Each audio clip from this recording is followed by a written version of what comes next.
Kalau kita ngomongin dunia smartphone, sebenarnya ada satu perang yang seringkali nggak kelihatan. Bukan perang fitur, tapi perang persepsi. Perang antara HP yang secara teknis beneran bagus dan HP yang paling laku di pasaran. Yuk kita bedah bareng siapa pemenangnya.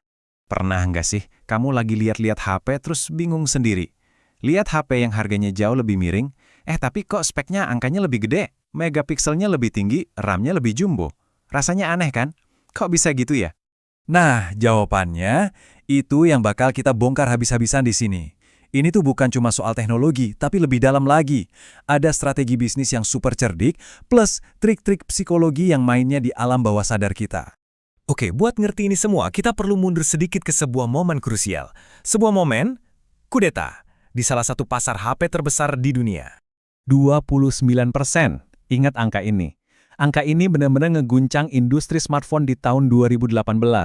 Ini tuh pangsa pasar yang berhasil dicaplok sama satu brand penantang di India, dan mereka sukses gulingin sang juara bertahan. Yap, bener banget. Xiaomi yang waktu itu masih dianggap anak baru, berhasil ngerebut tahta dari raksasanya Samsung.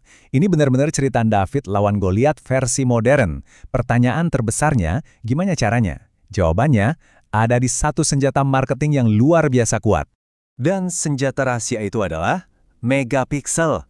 Ya, angka gede yang selalu jadi sorotan utama, yang sering banget jadi penentu kita pas milih HP baru. Nah, disinilah mulai aneh nih. Ada paradoksnya.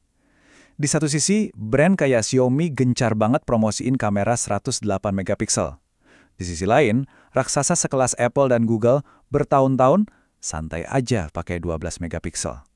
Loh kenapa? Apa sih yang mereka tahu yang kita nggak tahu? Gini deh, coba bayangin tiap piksel di sensor kamera kamu itu kayak ember kecil. Tugasnya cuma satu, nangkep cahaya. Logikanya gampang, makin gede embernya, makin banyak cahaya yang bisa ketangkep. Hasilnya, tentu aja gambar jadi lebih bersih, lebih tajam, apalagi kalau lagi di tempat gelap. Terus, apa yang terjadi kalau di sensor yang ukurannya segitu-gitu aja, kita jejalin 108 juta ember, padahal tadinya cuma muat 12 juta? Ya jelas, tiap ember jadi super imut, kecil banget.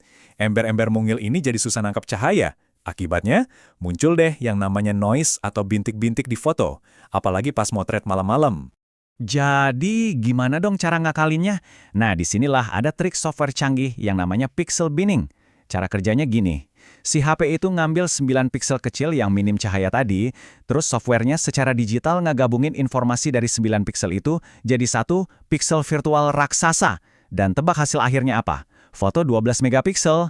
Jadi, mereka dapat untung marketing dari angka 108 MP, tapi sebenarnya foto yang dihasilkan ya setara kamera 12 MP juga. Oke, sekarang kita udah tahu apa triknya. Pertanyaan selanjutnya adalah, kenapa strategi ini bisa seberhasil itu? Jawabannya ternyata ada di dalam otak kita sendiri. Namanya itu anchoring effect atau efek jangkar. Gini, pas kita pertama kali lihat angka 108 megapiksel, angka itu langsung nancep di otak kita. Jadi patokan, jadi standar bagus. Nah, pas kita lihat kamera lain yang cuma 12 MP, otak kita otomatis ngebandingin nama jangkar tadi. Langsung deh kepikiran, wah ini mas spek kentang ketinggalan zaman. Dan ini dia kuncinya, otak kita itu pada dasarnya pemalas kognitif. Maksudnya, daripada pusing-pusing mikirin hal teknis yang ribet kayak fisika optik, jauh lebih gampang kan ambil jalan pintas? Angka gede sama dengan lebih bagus. Udah simpel. Nah, para marketer tahu banget soal ini, dan mereka jago banget manfaatinnya. Dan ini nggak berhenti di situ aja loh. Ada juga yang namanya bukti sosial, alias ikut-ikutan teman. Kalau banyak yang pakai, rasanya jadi pilihan yang aman kan? Terus ada juga persepsi keadilan. Kita ngerasa jadi smart buyer banget, dapat spek dewa dengan harga miring. Kombinasi semua ini, wah, jadi resep marketing yang super ampuh. Oke, dari psikologi, sekarang kita geser ke para dalangnya, yaitu perusahaannya. Karena ini bukan cuma soal perang metapiksel, ini soal dua model bisnis yang beda banget.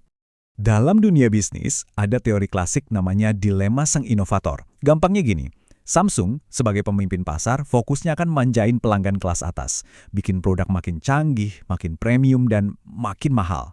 Nah, tanpa sadar, mereka justru ngebuka pintu lebar banget buat para penantang yang masuk dan nawarin produk yang cukup oke dengan harga yang jauh lebih masuk akal.